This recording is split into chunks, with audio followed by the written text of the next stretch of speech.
everybody. It is Sunday, August the 14th, and I am getting ready to go visit with my friends Cassie and Krista.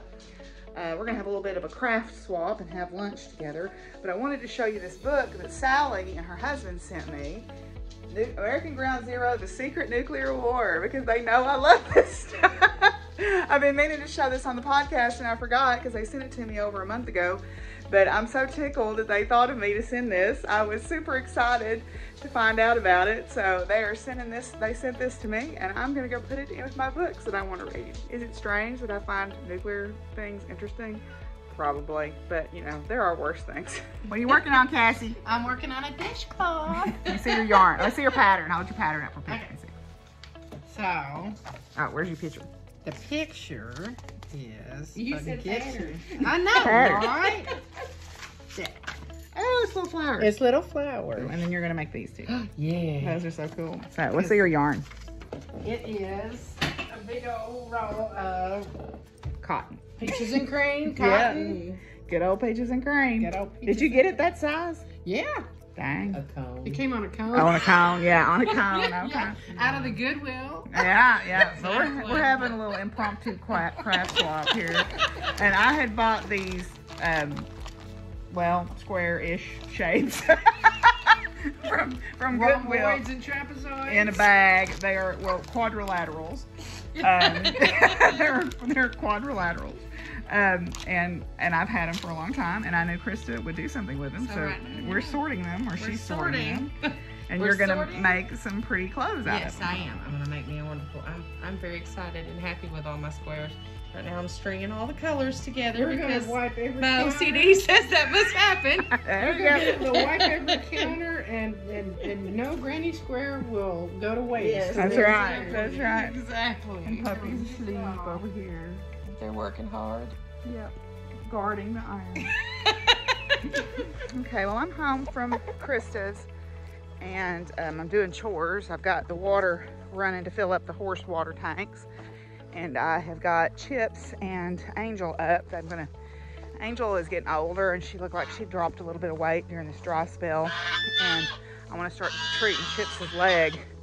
So I have got them up with the mini horses that I keep up all the time, and I'm gonna keep them up for the next little while and see if this stuff helps his leg at all.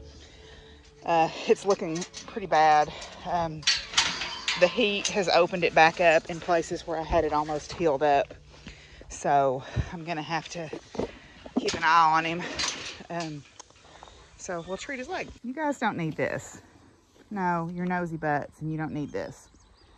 No. Nosy nosies. So nosies. Hey guys. Yeah. You turned your feed pan over, didn't you? Huh? All right, Mama. Okay. No, that's all right too. Okay, so I am done with chores outside. have unloaded the car. We did a little impromptu craft swap. Krista and Cassie and I did. And we're gonna, because we're all crafters, and we are, we like different sorts of things, which is lucky because we know what each other's like, so we'll pick up things that we think the other ones will like. I got some fabric because Krista is a professional seamstress, but she gave me some fabric, and then I took some yarn and some books and some needlework stuff down that I had found over the years. A lot of it, you know, stuff that I had found thrifting. Her grandbaby, who she takes care of, made me this sweet little bracelet. It's got a seal, it's got wings, and it's got a turtle, and there's a heart. She was very sweet to make that for me, so I was very proud to have that. But first off, Krista gave me these two kits. She found them, I don't know where she found them, but she said she will never make these, and so they kind of look like chainmail. You know, they look like chainmail, so I'm excited to try those out. And she also had this book. She had several books, and we just kind of went through and shared around who might have wanted them. This is the Shirley Marin Stitchery Needlepoint Applique and Patchwork, a complete guide, and it's got stitch guides in it. So it's got illustrations of how to do different stitches in it. So I thought that would be always like a good compendium like that. Cassie brought some eggplant that she's house watching for her neighbor who's out of the country, and her eggplant apparently was going crazy, so she brought us some eggplant. And she also brought some beautiful muscadine jelly. Look at the color of that. Isn't that gorgeous? Muscadines have a very strong scent compared to grapes to me, and they are the smell of fall to me. They make me think of fall. So, but anyway, some of the other stuff that we swapped, or I got, Krista gave me this yarn. This is Filati fine yarn. There's 4 skeins of it here. I think this is lace weight because it is 42 grams is 321 yards. So roughly doubling that, you've got about 700 yards and 100 grams. So that's lace weight. So these 4 go together. So perhaps there's a really nice lace weight crochet project that I could do out there with these, because there's 4 of them, so they'd be 1,200 yards. Oh, I knocked one down. Oof. And then also too, she gave me this, and this looks like sock yarn. This is Katia Mississippi 3 print. Never heard of that, but okay. And this is, let's see, this is 50 grams. And it's 230 yards, so this is a fingering weight. This is a sock weight yarn, and there's 3 skeins of this. So I don't know if it's self-striping or not, but we'll give her a whirl and see what it looks like, right? Okay, so the last thing that I'll talk about that I'm doing, I think that was all that I was going to show. Oh, no. Okay, so Krista also gave me this bag of crocheted goodies that she had found at the thrift store. And, oops, there's some doilies and things in it, right? There's some really cute little doilies. There's like, this is a set of coasters, and this appears to be maybe a small doily or a coaster and another small doily. But what was intriguing to me is all of these. These are a whole bunch of these yellow flower-shaped things. And I was going to count them, and I failed to do that a while ago. Looked like they started putting them together. So there's 4, 5, 6, 7, 8, 9, 10, 11, 12, 13, 14, 15, 16, 17, 18, 19, 20. Keeps going. 21. 22, 23, 24, 25, 26, 27, 28. No, there's more. 30. There's 30 of these, okay? So, Krista likes to use granny squares and stuff to make really cool looking sweaters and jackets and vests and stuff. I thought I would lay these out, if there's enough of them, make the front of a vest, like a long vest, and then maybe just sew some fabric on the back, or maybe make a pretty scarf to wear. It's thread, so it won't be very heavy, but it'd be a great summer, early fall accessory. So I'm going to lay these out and kind of see how much area they cover. So that was what we did today. We had a great time. We had lunch. We talked about lots of things. We're trying to plan an event next year together, so we'll see how that goes. But yeah, it was great. It was a great time. We're going to try to do it once a quarter now. So that'll be good, because that'll get me to go through my stuff periodically, and if I've got stuff that I start being honest with myself about, I'm never going to make that, so I need to pass that along to someone else. But anyway, so yay. Okay, one other thing that I'm working on right now is I had bought some fat quarters of this Tula Pink, just some different Tula Pink fabrics, thinking I would make me some project bags, and I've not made them. So what I need are some sachets, some scented sachets to put in my yarn stash and in with my knitted items. I have some, but I know I don't have the coverage that I need. I grow lavender, I grow rosemary, I grow pennyroyal. I have whole cloves. I have cedar sawdust. I have lots of good aromatic things to put in them. So what I'm doing is I am just going to, I've just been sewing up this Tula Pink fabric. I basically, what I did is I cut it in long triangles like this, and then I just fold it right sides together. I sew, I leave an opening to fill, then, you know, for when I turn it inside out. So I'm going to use these. I've got about 6 cut out of this, and then if I need more, I've got this piece. I may reserve this piece because that's a little bit bigger than the other piece, and this would make a cute patch pockets on something. So I may reserve that piece, but yeah, because I know that I've got a lot of yarn, I've got a lot of knitted items. I don't want to get moths started in them, and so that's something that's been on the forefront of my mind this week. So let's do our cards. So I meant to do 2 cards yesterday, and I forgot in the excitement of bargains galore. So I'm going to do 3 today. So remember, we're on the witch cards now in the Believe in Your Own Magic deck. So the first one is flower. Be honest with yourself. We do ourselves a major disservice when we aren't truthful with ourselves. There's something you know to be true, yet you continue to ignore it. Lying to yourself may feel like an earnest thing, the easiest thing to do, but things have changed. It is time for you to face reality. Even when it makes you uncomfortable, no matter the outcome, it won't be nearly as bad as you think. And this has really rung true for me recently. I realized in the past, because of fear of rejection by people, whether it's at work or friends or relationships or whatever, I have always held back. I have held back things that I thought might make them think I was strange or weird or odd, which really are not any of those things. They're just who I am. And yeah, maybe I am a little different because I'm a 53-year-old woman who likes enamel pins and stickers and dresses like a kindergarten teacher, but that's who I am. And so, you know, that's who I am. So this card has definitely been playing a major role in the last little while in my life. The next one is tree. Let them go. You often take on the pain of others. You used to think it was because you're an empath, but these days you're not so sure. Sometimes it feels like other people are emptying their emotions into you and giving nothing in return.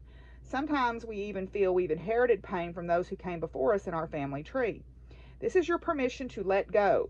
Your life is ultimately about you and not what others people expect you to carry for them. Break the cycle.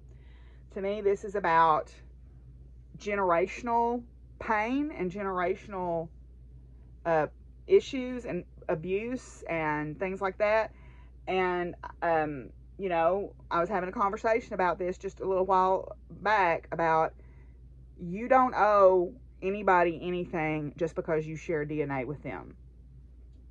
You don't owe anybody anything just because you've been with them for a long time. You don't owe anybody anything because if you've been friends with them for a long time, if it harms you, right? Yes, there's give and take in relationships. There's give and take in friendships, and that's the way it should be. Sometimes you are a giver, sometimes you are a taker. That's the human nature. But if someone is taking from you and harming you, that is not love. That is not kindness. That is not friendship. That is not familial love. It has taken me many years to understand that. I can forgive myself. I can say I forgive that person. Most of the people who cause me, you know, abusive harm are no longer on this planet or in this mortal coil. So, you know, being angry at them avails me nothing, but I don't have to remember them like they were saints either. They were flawed humans, as we all are. You know, my grandmother is a good example. My grandmother, everybody talks about what a good woman Maudie was. They didn't have to live with her. They did not see the side of her that we routinely saw. And, you know, I'm no longer angry at her because I realize it doesn't do me any good. But I'm not going to hold her up like she was this model human being either. She had severe mental health issues, and she was very cruel. I mean, that's the way she was. And so she was not, but I also have to acknowledge how that informs my behavior, and then I need to work on that. I need to work on that. I need to work on those issues within myself, so I'm no longer carrying that weight of that pain that's not mine to carry. It was never mine to carry. The last one is lavender. Surround yourself with love. Surround yourself with people who make you feel like the best version of yourself.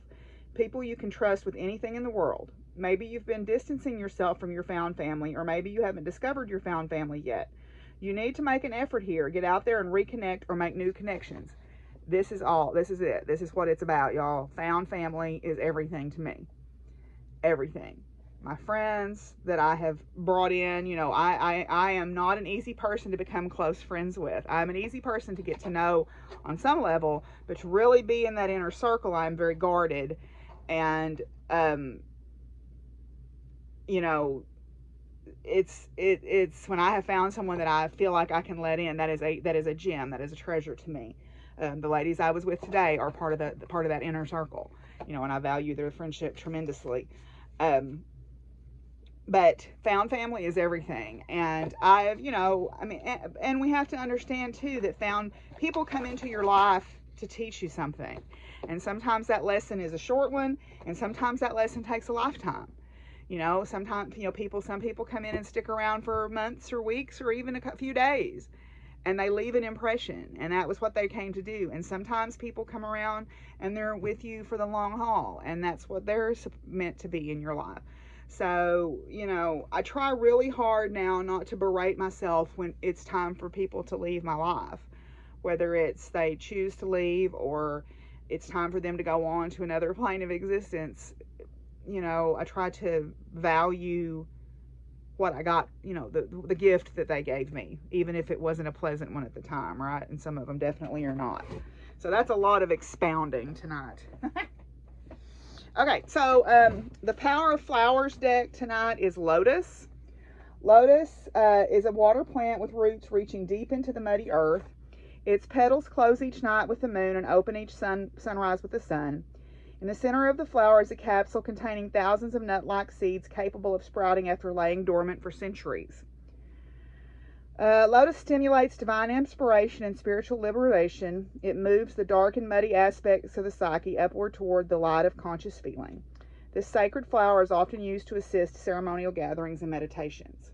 Kuan Yin, known as the Mother of Compassion, is the Buddhist embodiment of compassionate, skillful means. Formerly a male deity by the name of Avalokiteshvara,